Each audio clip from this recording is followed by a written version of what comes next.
What are we? What makes us what we are and what we're going to be?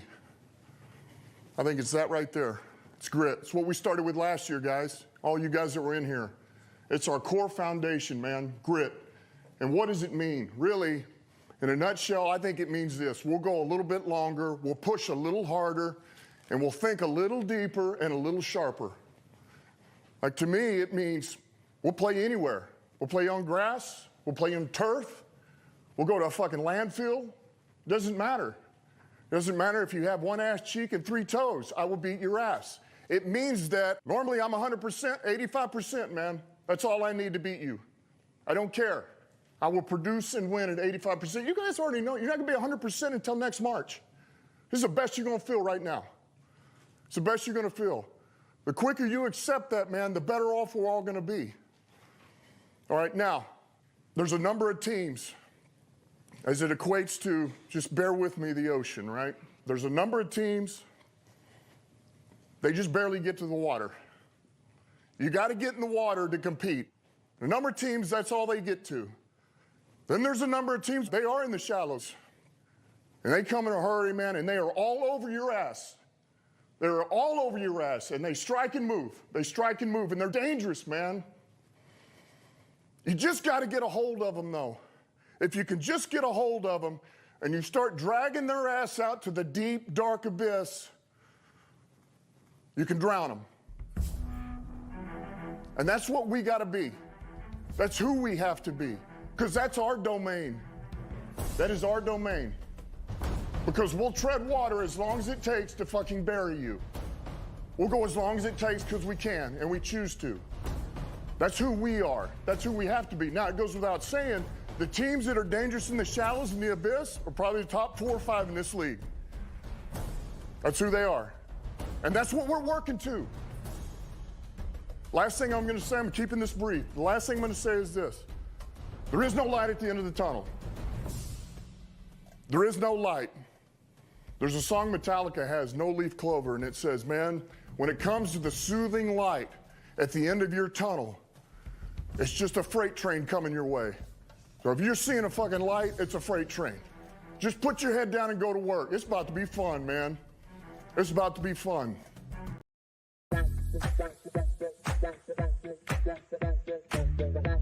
Key numbers in the NFL are 3, 7, 10, and 14. You know how we do in Detroit, son? We do nothing but win. For you right now, are you ready I'm ready. to bite some kneecaps? New England is bad. Real bad. Live the high life. It's a close game. The Taylor Heineke life. Yeah. I love this pick. Tampa has been overrated all season long, and the people who make the books are still on this. They got blown out by Blake Purdy. Can Justin Jefferson be stopped? I don't know. If you watched how Carolina played with Andy Dalton, they were fine. Well, more importantly, Adam Thielen is probably like, can we put Andy Dalton back in? The spread's the way to go. You just have to know how to bet it. Hey, welcome to another episode of Math versus Smash. This is grit. There's no light at the end of the tunnel. It's a freight train. There's no light. Let's go! There is no light at the end of the tunnel. If you're seeing a light, it's a freight train. Oh, man. Oh, it's exciting. Well, it's even more exciting that an individual like that makes that speech, ends up in the NFC Championship game. It's like he's pointing, he's calling a shot. We're gonna drag you out to the deep because that's where we live. Here, the kneecap tour, baby. This is stop. This is the penultimate stop, right? This isn't the end. This is the penultimate one, and they're gonna drag the 49ers out to the deep end and drown their ass. Let's go. I knew that a clip would get Smash pumped. I knew it would. I knew it would get him there. Let's go. I'm psyched. I'm pumped. Come on, baby. So we have only 2 games left in the season, and the bias is going to show. There was really only one result that matters. We called our shot in the preseason, and all these bandwagon people, I don't want you here. I'm sorry. We called it. I said this. The Detroit Lions will be in the NFC Championship game. Check the tape. I said they'd be in the NFC Championship game. I wanted to see the Eagles because I thought it was a better matchup, but it was the Niners, like I called, and it's time, baby. It's deep, deep water time. Well, we'll start out then just showing the lines, and we'll talk about the Chiefs-Baltimore game because just because we know they're going to lose to whoever wins this game anyway. So, other game. So, man, +4 with Patrick Mahomes is really, really tasty. I like the spread. We were talking about this before the show started. I haven't been on the Baltimore Ravens all year. I said last week I wouldn't be surprised if the Texans ended up winning, and they stuck with them for 3 quarters. I don't know, man. I am not a fan of this Ravens team. They don't have a legitimate threat on offense other than Lamar. They just don't. So if I'm betting this game, I'm going with the spread with the Chiefs. It's not saying the Ravens can't win this game. It's just like last week. Like, it's not that the Ravens aren't going to win this game. It's that this game is going to be far closer than anybody thinks. Not only that, but why even take the +4? Just take +170 with Patrick Mahomes and ride out into the sunset, right? Like, if you lose that bet, you're like, well, Patrick Mahomes never lost a playoff game. Like, what do you want me to do? That's it. Like, the other part was, like, let's talk about Patrick Mahomes for a second and how he looked versus how Lamar looked last week. Okay, Patrick Mahomes looked great. He was decisive with the football. He took care of business. And then when it was all on the line and they needed to drive against the Bills, what did he do? He Patrick Mahomes, because that's what he's going to do. And are you going to look at me right now? Is anybody going to look at me right now and say that Patrick Mahomes isn't better than the Ravens defense? I don't know. And we were talking about this beforehand, and that's my angle on this. If like I said, there's no wrong way to bet this because if this is a regular season game, the Ravens are favored almost. I bet you it's a 6.5 line. The Ravens power rating are way better than the Chiefs have played during this year. And Ken Barkley from You Better You Bet has talked about this all week. He goes, well, what do you value? Do you value the regular season or do you value playoff Patrick Mahomes? Because that's really it. Harbaugh's record against Andy Reid is something like 2-5. Yeah, it's tough, and that's the other thing. But these teams don't see each other a lot too, which makes this a little bit tricky. Both in the AFC, but they just rarely see each other. Yeah, but what I like to do is I actually like this game in DFS, and I like it in Showdown. And I was telling Smash before the game before we started. I like to play like both kickers because both these teams have had issues in the red zone. Really, really have, which no one talked about last week. All week when everyone's like, all these teams would kill the Lions. And I'm like, I don't know. The Lions' red zone defense has gotten really good the past 3 weeks. Really, really good. It started against Minnesota, the first Minnesota game. They kept it there. I was like, the Lions are going to give up yards. They just are. It's the way they play defense. But they have really buckled up and created big plays and stops in the red zone. So we'll get to that for the Lions. But still, I'm just saying both these teams are, for the great quarterbacks they have been terrible red zone teams this year. That's because both teams' offenses are not. I don't know. I'm not impressed. Like, out of the two, I'm more impressed with the Chiefs than I am the Ravens. Yeah, the Ravens don't have any weapons other than Lamar. They don't have a weapon. Zay Flowers. Are you saying that OBJ is no longer a weapon? He definitely is not a weapon. Like, Mark Andrews is back though. Their offensive line is decent. They have a decent offensive line. Mark Andrews is back. Is he back this week? But what Mark Andrews are they going to get? He's been on how long? I don't know, but still, he's back at least from a distance. But you're telling me that listen to me, man. Like, think about this for a second. Even at peak health, let's put the Ravens at peak health, and look at their offense. It's Lamar, 3 backup running backs. Essentially. No, it's J.K. Dobbins. Well, true, which is better. J.K. Dobbins is going to be the best running back that never was because the dude just can't stay healthy. It's so sad. Yeah. But I mean, he probably shouldn't have. He should have retired last year too. Let's be honest. So you look at their 3 running backs, and it's 3 backup running backs. They have Zay Flowers, who was a wide receiver too. They have OBJ, who probably should have retired, has bum knees. Mark Andrews, right? So Mark Andrews to Travis Kelce, which all season long I've been making fun of you for saying Kelce. Who knew that was how did you know that's how you say his name? Because he's been on Pardon My Take before. That's insane. Anyway, and like how many people say his name wrong everywhere? Everywhere. I mean, who cares? Anyway, so Mark Andrews against Travis. Who's better?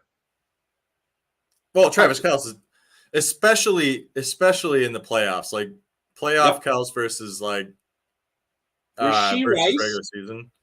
Rashee Rice is very good. Zay Flowers. I'll say in DFS too, if you want to stack the best. What's really nice about stacking the Chiefs is you know who's going to touch the ball. It's going to be Pacheco, it's going to be Kelce, and it's going to be Rashee Rice. They're not going to let someone else fumble the ball out of the end zone. And they figured it out too. That's the other part. So I would take Rashee over Zay. Now that's closer than Kelce and Andrews, but I would take Rashee. Now Pacheco versus any of those three. Well, it's not really Pacheco against those three. It's Pacheco versus Lamar. Lamar is basically their running back. Yeah, especially in playoff games. That's the thing. So Lamar's running around, and he's been banged up the whole second half of this season, right? He's been a little bit. He looked pretty healthy last week. And out of the two, I take Patrick Mahomes, especially playoff Patrick Mahomes. I'm going to play this game like Patrick Mahomes played against the Tampa Bay Buccaneers in the Super Bowl. Dude got trucked by a great defense, and I'm going to play that way in showdown. So Lamar is my captain. Ravens defense, both the kickers, because they're going to move the ball, but who can score in the red zone? And then you can throw in, whoever from there. But I really, really like it from that side. Though the running backs, just throw in Pacheco. And it's that's a good lineup if the Ravens do their job. The way I'm probably going to play it is I want Pacheco as my captain. I'm going to try to get both Mahomes and Kelce in there. You can do it. Well, you don't even need to get Kelce. So here's how you play it, though. Backup tight end, though, for Kansas City. I know I just said they know who they're going to give the ball to. Noah Gray has been very good for Kansas City. I would not be surprised if he fell in the end zone. And he's 2,500. They're going to play the Ravens the same way they played the Bills. They're going to control the field. If they can. I think they can. I think like the Ravens defense at times has been suspect this season. The weather might be a little crappy too, is what's being said, which actually favors the Chiefs because Mahomes is the best weather quarterback in the NFL. Bad weather quarterback in the NFL. Like, and doesn't favor Lamar because you're turning him into a one-dimensional quarterback. Yeah. I don't know, man. I guess for what it's worth, I have never really believed. I'm one of the guys they talk about on ESPN or Pardon My Take or whatever it is, like who didn't believe in Lamar out of the draft. I don't think he deserved his first MVP. And certainly I don't think he deserves the MVP this season. He had to be the MVP this year because no one else was. That the real MVP is McCaffrey. You know that. Everybody knows that. Everybody in the NFL knows that. Yeah. You know what? They didn't vote for him though. Well, that's it. They don't. I would have won $100 if McCaffrey won MVP. Had him 81. That's it. They don't get to. And so, like, that's the thing is like, okay, so Lamar has 2 fake MVPs. And his only real win, I don't count. So last week they host the Texans, a team that surprised everybody solely because of a rookie. And they stick with them for almost 3 quarters. And finally, the rookie makes a couple mistakes and they turn the ball over and the defense scores, right? Like it's the same way with the Texans and the Browns in the first round. Like, I don't blame Joe Flacco for the score. I don't blame CJ Stroud for what happened in the fourth quarter last week. I'm looking at that game as what it was, a 21-17 game, because that's what it was. And I don't know. I don't believe them. I don't believe it. The Ravens, to me, are the biggest pretenders out of these 4 teams. The Chiefs are gritty, and they fought hard. The Niners are the superstar team. They have nothing but all-star talent around the ball. And the Lions are the kneecap biters. And, so where do the Ravens fit in this? I think they're out of the 4. They're the overrated team. Well, I would say how the Ravens fit into this is that they're the juggernaut. I mean, they trucked. You don't think the Niners are? No, the Ravens trucked good teams this year. They're the best team against good teams. True. But like they also have some of the most embarrassing losses. Yeah, but not against good teams. Like I think the Ravens' problem is they can't get up for games. And I know Lamar's thrown duds in the playoffs before, but I just think, dude, Ed Reed and Ray Lewis are going to be there. Michael Phelps is delivering the game ball. T-Pain's doing the concert. T-Pain. I think T-Pain. Yeah, here's the other thing to go back to the spread to talk about numbers. Dude, Ray Lewis is going to do the thing. Oh, I'm sure he is. So to go back to the numbers, the Chiefs at +4 is good, and here's why. If you think the Ravens are going to win this game, you may as well take the -4 and the over. You might as well do that because if it's close, like we said about I think the Ravens are going to win this game like 20-7. And that's the thing. You think it's going to be low scoring? Yes. I think both these teams are not the offenses that you think they are. I think if the Chiefs win, it'll be low scoring. I think it's the exact opposite. I think for the Chiefs to win, this has got to be a shootout. We are on opposite spectrums. Completely opposite on this. I think the Ravens are a way better team, and I think the Chiefs have been scrappy, but pretenders. They're half the team of what they used to be. Even with what they did in Buffalo last week. I mean, they did. So Buffalo played really well. Buffalo was down like multiple linebackers, and they did everything they could to keep them on the field the whole game. They were in big formations the entire game, and they wore Buffalo out. But Buffalo also abandoned the run for no reason. And Stephon Diggs apparently is no longer an elite receiver. I mean, between all of that, I think the Chiefs just. There was also Shakir dropped that bomb too. That was right. But like, here's the thing: like the Chiefs couldn't have caught Buffalo at a better time. Buffalo was on short rest, and Buffalo was going to go into having to win their 7th game in a row. Like it's hard to win 7 games in a row in the NFL. Really hard. The Ravens are no such thing. The Ravens are just this team, this slow and steady juggernaut that has just like imposed their will on everyone in the NFL, including the Lions. I know we were injured. But the Lions also had their. Ravens didn't do it to their own division. They were lucky to win the division. That's a hard division to win. Yeah, that's what I'm saying. So like here, the Chiefs are the kind of team that would have won that division. That's it. That's the part. The Chiefs are a AFC North team that gets to play in the AFC West, and that's why they dominate the competition out there. All right. Well, we're on 20 minutes in this game. I don't think we're going to come to a consensus. This is a true math versus smash. I think I'm so tired of the Patrick Mahomes narrative, and I really, really think that the Chiefs team is half the team they were from last year, and the Ravens are the real deal. And I think this is the real Patrick Mahomes. Fucking terrible. Fucking worst call I've ever fucking seen, man. That's gonna be Lamar tomorrow. I'm sorry, man. I just don't buy the guy. He's not a quarterback. Fair enough. All right. Now we get to the main event, and I mean, main. Yeah, the Lions. You get it? Yeah, you like it. I like the spread. I'm glad I didn't put in my bet at 6.5. I'll tell you that. I don't want the points.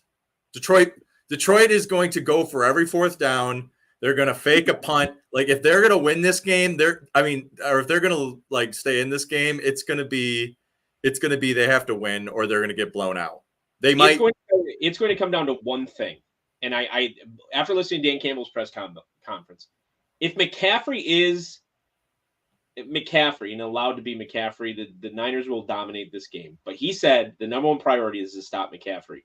So if they do that, which they have stopped the run most games this season, if they stop McCaffrey, they've had just as good a running backs that they've stopped. If they stop McCaffrey, I don't think that Purdy can beat the Detroit Lions. Not if he's getting pressure in his face. Not the way I know Trent Williams is playing Hutch. I know that's going to happen, but Hutch doesn't Hutch isn't the kind of guy who only like plays up on the left tackle. Yeah, they move him everywhere. They put him. He's going to be stunting all over the place. And outside of Williams, that offensive line has weaknesses. And you saw it last week. Green Bay was getting after them.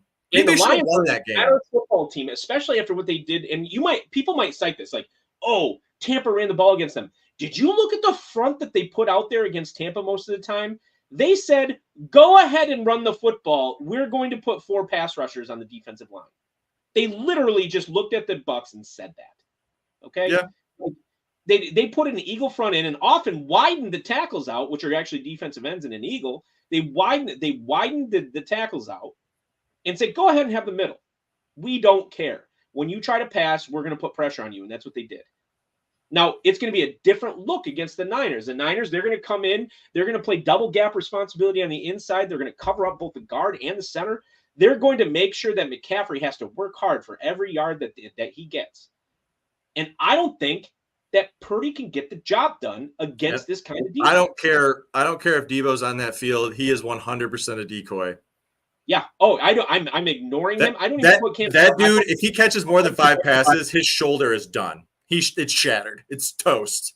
Well, that's the other part. Is like the first time that he does some trick weird. And I read this report that said essentially in their offense, there is no fundamental difference between Debo and McCaffrey. Like they use them interchangeably on the field. Okay, kill them both. And then beat Purdy with his own freaking legs. Just rip them off and hit him across the head with it. Like drag these people to the depths of the sea, drown them where they belong, and get in the freaking Super Bowl. And I don't think everybody's like, the Niners are. So you look again at personnel to personnel, right? A banged up Debo or Amon-Ra. I'm taking Amon-Ra. Now, to be fair, Ayuk or J-Mo, I'm taking Ayuk, right? I think Ayuk's more of their starting receiver now. Debo's his own enigma. Yeah, okay. So even Ayuk, Ayuk against Amon-Ra, I'm taking Amon-Ra. Amon-Ra is better than anybody else that they put out there on the field. And I think, for what it's worth, Gibbs is going to be a better running back than McCaffrey. He certainly looks younger. Yeah. And that's like when Gibbs gets the ball right now, it's like in Longest Yard. He makes fast people look not so fast. He looks like Nelly out there with the fake sneakers. He's just like he's juking. Like they aren't Barry Sanders jukes because those are a whole different thing. But the stutter steps that he's doing and the way that these defensive backs are just falling over, like it's wild to watch. I will say the last I saw, Laporta was listed as out, and that's unfortunate. However, I think he's in. I haven't seen him out. That was Wednesday. The last time I saw that report. So no, he was just out of practice. He was in practice. The only questionable players I saw were not essential players. And it's going to come down to a very similar matchup to what we saw the Lions versus the Cowboys, right? Like, can the Detroit Lions offensive line do their job? That's the question you need to ask yourself. That is really, to me, that's really it. It's can the Lions front four get pressure of any kind, and can the Lions have to force San Francisco to blitz? Yes. They really, really do. They can't sit back. They can't let San Francisco sit back in a zone. And so it feels like, to me anyway, and I'm biased. We said that at the beginning. This is biased, but I don't care. It feels like the Lions are actually the only team built to beat the Niners. I mean, some will say otherwise because the Niners protect the middle of the field really well, but I think the Lions just run the piss out of the ball. Like, even though I was saying all these good things about like Gibbs, like Montgomery, like I think he gets 20 carries. If Montgomery does not get 20 carries, I don't think the game's going the way the Lions want it to, because they want to do like 2 to 4 really long drives. Yeah, and eat, and that's clock. The over, I'm looking at it, it's 52. No way. I'm not touching the over on this game. The Lions do not want San Francisco to get up 2 scores on them. If San Francisco is up 2 scores, this game's over. Yeah. It's, to a certain extent, comes down to, can the Lions impose their will on the Niners? And I say yes. And like if you're going to bet if you're going to bet the Niners to win, you may as well bet that spread because they'll win by a lot. Like, if the Niners win this football game, it's going to be by more than a touchdown because the Lions are going to go. They're not going to go down like trying just to keep the score close, and they're going to be playing the way Dan Campbell plays football. If they're down 2 scores, Dan Campbell is not going to suddenly like play soft. He's going to play even more aggressive, and they'll lose by even more. Like Dan Campbell doesn't care if he loses by 30 or by 1. Like he will do whatever it takes to continue to try to win that game, even if that bits him into a bigger hole. Oh, for sure. So I think for what it's worth, my money is going to be on the Lions covering. And I guess if I'm saying the Lions are cover, you know what? Put them on the money line. Like, oh yeah, why? I think why not? Because if the Niners are going to win, it's going to be by more than a touchdown. So you know what? My bets today are going to be Chiefs to cover, Lions money line. Here's your better bet though. If you really think that the Lions can win this game, you can get the Lions to beat the Chiefs at 18-1, and you can get the Lions to beat Baltimore at 12-1 right now. I have guaranteed outcome of Lions making the Super Bowl anyway, all the way back from. I'm not. Yes, I'm saying the viewing crowd. So if you don't even have to mess with the spreads today. If you think the Lions are going to win, like just go bet them to beat the next 2 teams. Agreed. Yeah, I mean, because like if they do beat the Niners, like, yeah. Although I don't think they'll be favored in the Super Bowl against either the Chiefs or the Ravens. Oh no. But I did see a line. I think the Chiefs were starting to be lined. They do preliminary lines. I think the Chiefs were lined at like 3.5, and I want to say the Ravens were lined at like 5, 6. I would imagine that the spread, if the Ravens are in there against the Lions, the spread would be 7.5 to the Ravens. That's what I imagine. I mean, they did beat the living piss out of them. Yeah, I mean, like that's just because of what happened earlier in the season, right? Yeah. Like, I don't know. I'm excited to watch this game. I think that this is the best slate of championship games we've had for a few years. I would have rather see the Bills because then my bet for the Lions-Bills outcome would have come true. Yeah, that one's already toast. Like you said, the Bills would have had to win what at that point 10 in a row. Dude, to win the Super Bowl, I think it was 9, but they were going for their 7th in a row. This would have made it 8 in a row. So that probably would have been a lot to ask. And I know a lot of people say this, but like it's hard to win a game in the NFL. It is very, very difficult. Supremely hard. And to win that many in a row it was very like Josh Allen can do it, but it was just, the team just got a little banged up because they were playing like a lot of other teams got to rest some starters. Buffalo did not rest starters. They just because they had to win every game. For sure. So any weird bets you want to make this weekend? like I said, I think the best bets to make right now are just betting the future of the Super Bowl. Like if you think one team's going to win, like without a doubt, then bet them to beat the 2 other teams, and you're going to get good value either way. So then you can come back on the other side if one of those teams can bet the other side and just hedge it. Futures, as far as like the draft goes, should start to solidify a lot more after the Lions game is done tomorrow. Well, we have to know who the coaches are. Like that's the Lions might lose both coordinators. That's true. I don't think based on what I've heard, unfortunately, I don't think they lose Glenn. I think they only lose Ben Johnson. I don't know. Glenn is the hot one. Dude, Ben Johnson has been shown the bag at Washington based on everything I've heard. Like that dude's about to be a gajillionaire. We'll see. It's weird. I have a love-hate relationship with Aaron Glenn. I'm not going to lie about that.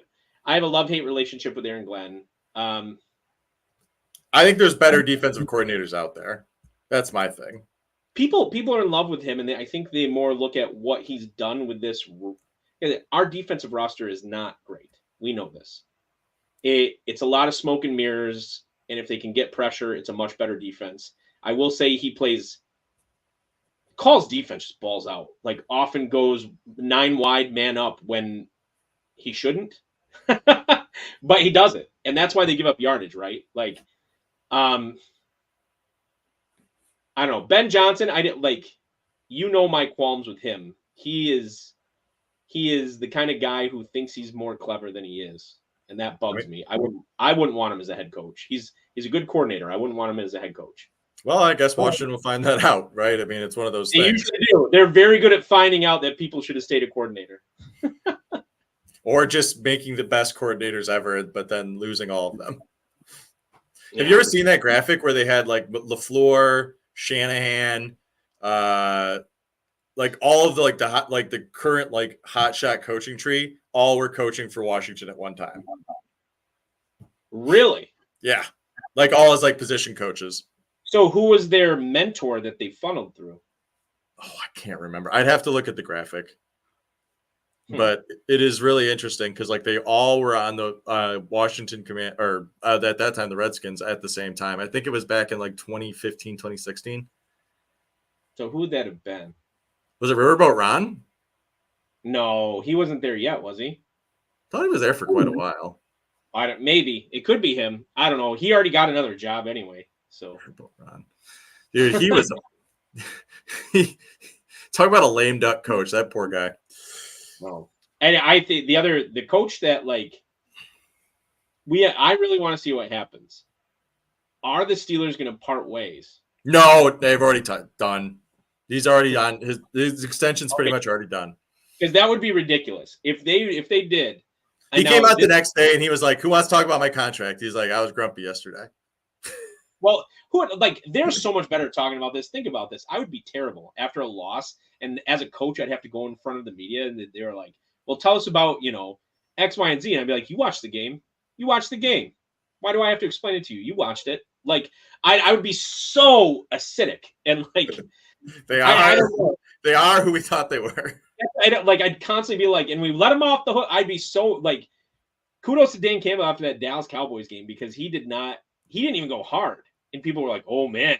Like I would have been like, "You, everybody in this room can go fuck yourself. You know that my team won on that football field." Like I'd be so mad and like, I don't know how they do it. I don't think the NFL and the media would be very happy at you. Nope. But I'd pay the fine. I don't know. I'm a simple guy. And I think Dan Campbell is too. I'm surprised he didn't like. What does he want? Coffee and a chaw? That's pretty much all he wants. All right, so. Think we're all in lockstep. Well, obviously not in lockstep in the first one, but the second one, obviously, go Lions. We're gonna make it our. This is Carl Aqua Teen Hunger Force, and this is my stone cold lock of the century. I'm not allowed. Money line Lions. The kneecap tour continues. Aiden Hutchinson, college football, or sorry, not college football. Super Bowl MVP. Ooh, can you get futures even though they're not in the Super Bowl yet? Yeah, 100-1. He's 100-1 right now. Because you know what I'd want? You know who I'd want is Amon-Ra. I think it's 16-1. It's not too bad. That dude with a chip on his shoulder. On his shoulder. That's what I'm saying. Like Goff is like 6-1, and I'm like, I don't want Goff. I want Hutch, or I want Amon St. Brown, or Penei Sewell. Can we finally give it to an offensive lineman because they're the like. So think about this real quick. The job he's done in the playoffs shuts down the left side of a good pass rushing defense with the Buccaneers. Shuts down Aaron Donald. Shuts down Micah Parsons. I feel like that man in the bag. If they were going to give it to anyone though, it would be Ragnow with like a bum knee. He was able to push. He only allowed one sack this year. But that's crazy. Those are crazy. He pushed Vita out of that hole on that fourth down. He like literally removed him. Little punk bitch. Like everybody was like, "Ooh, Vita." I watched that game. They double teamed and scraped that guy the entire game, and he didn't do shit. He had like one play. That's because Frank Ragnow was playing on a bum leg. Imagine him on two. He would have pushed his ass into the end zone, been mulching all day. Yeah, I will say, everyone knows how good Penei Sewell is, but man, a good center is so important. Kudos to the left guard that came in. He's like his first year or second year player. Yeah, he's relatively good, but Ragnow. filled in like great for when the Ohio State guy got hurt. Joe Jackson. Oh no, Jackson. Joe Jackson. Yeah. Well, yeah, I mean, obviously that's the thing. If they play the Ravens too, it's like, well, I think this offensive line is very different than the offensive line the Ravens saw and during that week. So that's the other thing. Yeah, we'll see. Let's mulch the masses. Let's All right. Put them We're in gonna the leave end. it at that, guys. We'll see you all tomorrow. Right here. Everyone be ready for the grid Go tour. Lions. Go Lions.